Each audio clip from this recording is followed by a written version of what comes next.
간증을 하고 있어요. 청소년들 앞에서 간증한 내용인데, 월드컵 끝나고 나서 기도를 했답니다. 새벽기도 나가서 6개월을 유럽에 보내서 기도했대요. 근데 수비 선수가 유럽에 가는 건 상상도 못할 일입니다. 근데 하나님께서 자기 마음속에 너를 유럽에 보내주겠다 이렇게 음성을 들려주셔서 성경책에 썼다는 거죠. 하나님이 나를 유럽에 보내준다고 약속하셨다. 하나님 마음 편할까봐 그렇게 써놨는데 2주인가 히든키 감독이 들어오더니 유럽에 스카우트 제의를 해서 자기가 계약을 하게 되었다. 그런 내용입니다. 중요한 건 새벽 기도 드려라. 그런 얘기죠. 기도하면 하나님이 응답하신다. 아멘. 그런 간증이었습니다. 오늘은 형님을 만나기 위해서 야곱이 자기 고향으로 돌아가면서 화해 예물을 준비한 내용을 생각하게 되겠습니다. 만주에서 온 말은 조용할 때마다 북풍을 맞으면서 만주 쪽을 향해 서 있다고 합니다. 네, 자기도 모르게 자기 고향을 아는 거죠. 북풍을 향해서. 남쪽에서 온 새는 항상 남쪽을 향해서 온다고 해요. 이거는 이제 생물학자들의 말입니다. 퇴계 이황은 11번이나 벼슬을 했는데 벼슬에서 물러날 때는 항상 고향에 가서 쉬었대요. 고향을 항상 그리워하던 그는 서재에 고향 풍물이 담긴 그림을 늘 걸어두었다고 합니다. 미국의 우리 교포들 중에도 울적할 때마다 바닷가에 나가 우리나라 쪽을 바라보면서 저 건너편에 고향이 있는데 하면서 우는 사람들이 많다고요. 우리가 어렸을 때 부른 노래 중에 고향 땅이 여기서 얼마나 되라 푸른 하늘 끝다운 저기가 거긴가 아카시아 흰꽃이 바람에 날리니 고향에도 지금쯤 뻐꾹새 울겠네. 그런 노래 많이 불렀죠. 고향은 늘 그립습니다. 사람이나 동물이나 귀소 본능이 있어서 자기가 떠나온 본거지로 떠나고 싶어 가고 싶어 하는 마음이 있습니다. 야곱도 자기가 태어난 고향 아버지 어머니가 사는 곳으로 가고 싶었어요. 하지만 형이 자기를 죽이려고 겨루고 있기 때문에 갈 수가 없습니다. 내 어머니가 내가 오라고 그럴 때 와라. 형이 화가 풀리면 연락할 때 연락이 없어. 그래서 가지 못하고 있었습니다. 20년 세월이 흘렀죠. 그러나 이제는 가지 않으면 안 되게 되었습니다. 자기가 너무 잘 되니까 외삼촌 안색이 변하고 처남들이 거칠게 대하기 때문에 여기 있다가는 무슨 변을 당할지 몰라요. 또 하나님이 이제는 내 고향 족속으로 돌아가라 이렇게 말씀을 하셨습니다. 그런데 이제 우리 처가 친구들 자기 처들을 데리고 고향으로 돌아가는데 고향이 가까울수록 마음이 두근거리고 부담되는 거예요. 야, 형이 나를 맞아줄까? 내가 죽는 거 아니야? 우리 식구들 다 죽는 거 아니야? 야곱은 형의 칼이 두려워서 지혜롭고 설득력 있는 몇 사람을 골라 형들에게 보냅니다. 종들을 보냅니다. 그리고 이렇게 말하죠. 주의 종 야곱이 외가에서 20년 살다가 고향으로 오니 형님들의 은혜를 입기를 원합니다. 이렇게 말하라고 합니다. 그 말을 듣고 에서는 말 한마디 안 하고 칼을 찬 군사 400명을 거느리고 오는 거예요. 한 발 앞서 달려온 야곱의 종들이 말합니다. 주인님 큰일 났습니다. 주인의 형님이 400명의 군사를 데리고 오고 있습니다. 종들에게 보고를 받은 야곱은 신속하게 재산을 2대로 나눕니다. 형이 한 대를 치면은 나는 한 대를 데리고 도망가리라. 그리고 하나님 앞에 기도하죠. 기도 마친 다음 내가 무엇을 할까? 형의 칼에서 벗어날 수 있는 길이 무엇일까? 그렇다. 예물을 준비하자. 그리고 살지고 기름진 암염소 200마리, 순염소 20마리, 암양 200마리, 순양 20마리, 전나는 양떼 30마리, 새끼 암소 40마리, 황소 10마리, 그리고 암나귀 20마리, 새끼 10마리. 약대 새끼를 빼고도 550마리의 짐승을 형에게 보내는 거예요. 그 모든 떼를 염소떼, 양떼, 약떼떼, 소떼, 나귀떼 5떼로 나누어서 종들에게 붙여 보냈는데 행렬을 계산해 보니까 그 짐승의 길이와 앞서가는 거, 뒤에 가는 거 계산을 해 보니까 무려 2kg가 넘는 거리라는 거예요. 어마어마한 떼를 지금 보내고 있는 겁니다. 그래서가 그걸 보고 당신들 누구냐, 어디로 가는 거냐, 이게 뭐냐 물으면 저희는 야곱의 종들입니다. 이 모든 떼는 야곱께서 형님께 바치는 예물입니다. 이렇게 대답하라고 해서 그렇게 해서가 예물을 5번이나 받으면 20년 동안 칼을 갈아더라도 마음이 눈독을 것이다. 이런 계산을 한 거죠. 잠언 21장 14절에 보면 선물은 분노를 그치게 하며 풀무 같은 분노를 잠재운다 말씀하고 있습니다. 지혜의 말씀인데요. 누가 나한테 사이가 안 좋아 화를 내는 사람이 있으면 선물을 보내라는 거예요. 그러면 마음이 풀어져가지고 분노가 잠자게 된다. 물론 하나님이 야곱을 도와주시고 야곱의 기도를 들어주셔서 형 에서가 야곱을 죽이지 못하게 막았지만은 예물의 영향력도 컸어요. 야곱은 자기가 할 일을 했습니다. 제사를 나누고 기도하고 예물을 준비했습니다. 그래서 결국은 야곱이 예서를 맞이할 때 대하게 될 때 칼을 맞지 않고 반갑게 껴안고 인사하면서 화해하는 것을 보게 됩니다. 야곱은 가만히 있지 않았어요. 하나님 앞에 기도하고 예물을 준비하고 해야 할 일을 했습니다. 가만히 있으면 안 돼요. 하나님 앞에 기도했다고 그냥 가만히 있으면 안 됩니다. 역경이 닥치면 움직여야 돼. 야곱처럼 내가 할 수 있는 일을 해야 됩니다.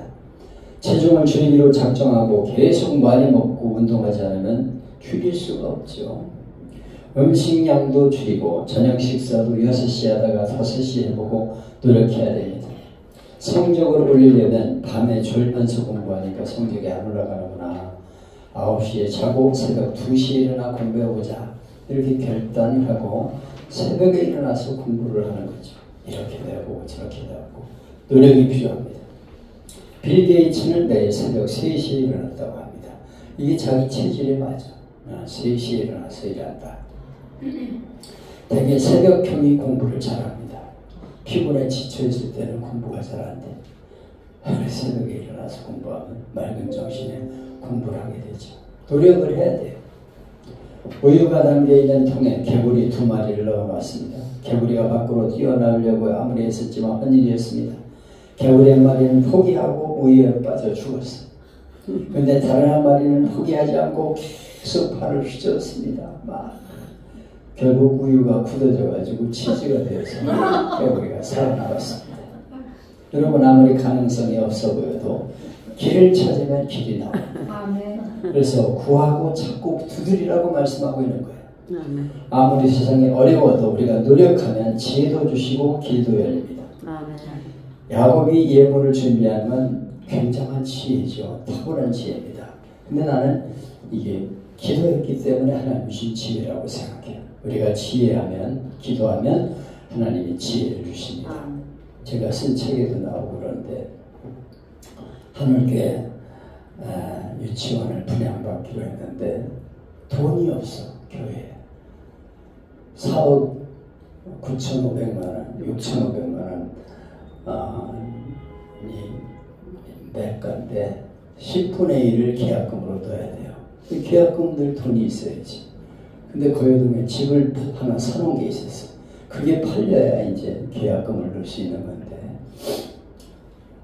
부동산이 꽉 막혀가지고 아파트도 안 팔려요. 뭐 부동산 거여동에 다 깔아놨어. 하나도 연락이 없어. 막 날짜는 다가오는데 얼마나 다급한지 모릅니다. 그래서 하나님 앞에 기도합니다. 하나님 좀 팔리게 해주세요. 팔아야 계약금이 있어야 계약을 하죠. 막 그렇게 기도했습니다.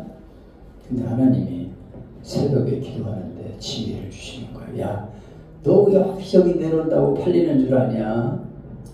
그 집 근처에 있는 가까운 부동산 중에 아주 빠리빠리한 사람이 있는데 하나 잡아. 그리고 거기만 내놔. 여기저기 내놓지 말고. 그리고 그 부동산 주인에게 말해라. 계약을 하면은 내가 부동산 그 거래 계약 그 대금을 따블로 주겠습니다.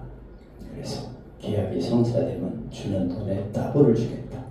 그리고 1억을 받아주면 내가 그 이상 받아주면 이상 받아주는 것을 절반으로 나누겠습니다. 이렇게 하나님이 지혜를 주시는 거예요.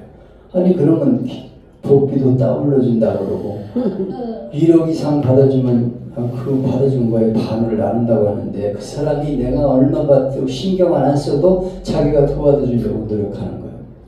나는 그런 생각은 해보지도 않았어요. 내가 부동산에 붙자도 모르는 사람인데 기도하니까 하나님이 지혜를 주시는 거예요.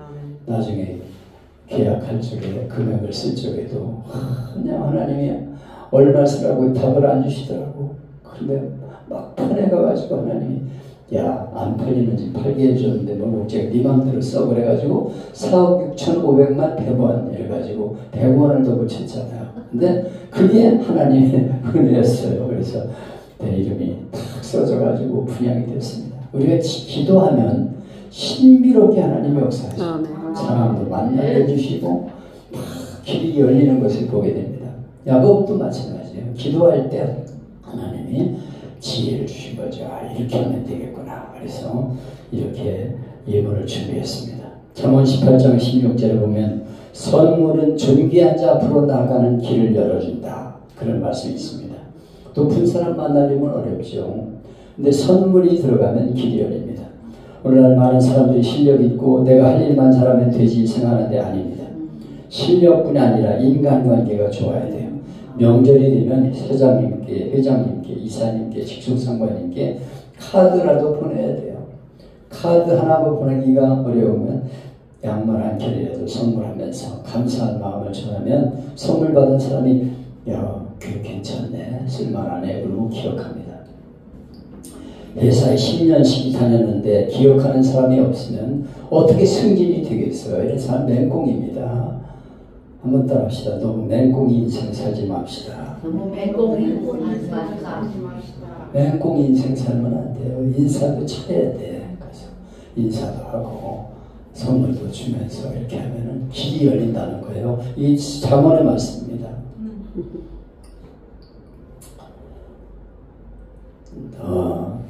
감동을 받도록 뇌물이 아니고 선물을 해야 돼요. 선물을 하면.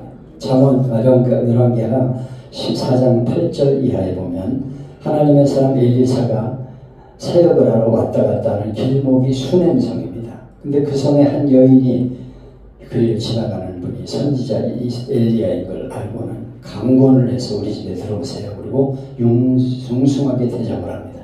그리고 남편에게 말합니다. 이분은 하나님의 거룩한 사람이 우리가 이번에 서재를 지어드립시다.